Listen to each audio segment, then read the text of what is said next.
पूरे देश में जहां भी महिलाओं के साथ अत्याचार होता है, सवाल बहुत किए जाते हैं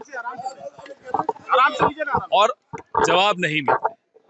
पूरे देश में ये स्थिति है और मुझे लगता है कि सरकारों को, समाज को मिलकर महिलाओं के खिलाफ जो अत्याचार है उसका मुकाबला करना पड़े। कोई पेच नहीं फंस रहा, मुलाकात होगी तभी ना आगे सीटों का घोषणा होगी।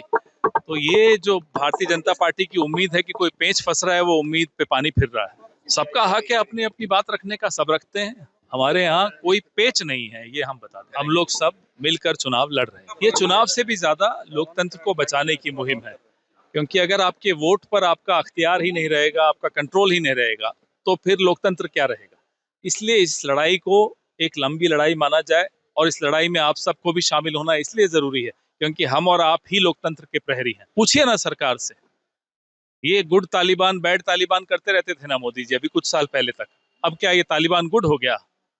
अब इतना गुड हो गया कि इनके सामने घुटने टेक देंगे।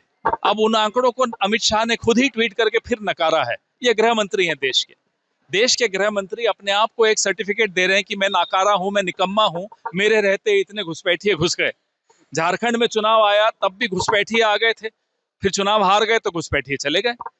अब बिहार में चुनाव आ रहा है तो फिर घुसपैठिए आ गए, ये भी चुनाव हारेंगे फिर घुसपैठिए चले जाएंगे। ये हो क्या रहा है? मजाक बना रखा है गृह मंत्री ने। इस्तीफा दीजिए अगर आपसे घुसपैठिए नहीं रुकते तो।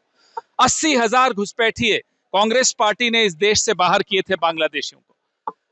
इस सरकार ने पिछले 11 साल में 7 या 8,000 घुसपैठियों को बाहर किया है।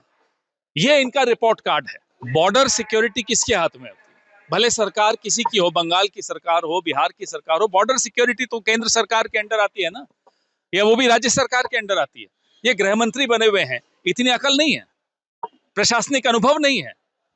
कौन देखता है सीमा सुरक्षा? गृह मंत्री देखते हैं या मुख्यमंत्री देखते हैं? हमेशा जब भी कोई अलायंस होता है, नेशनल और रीजनल को साथ लेके चलना होता है।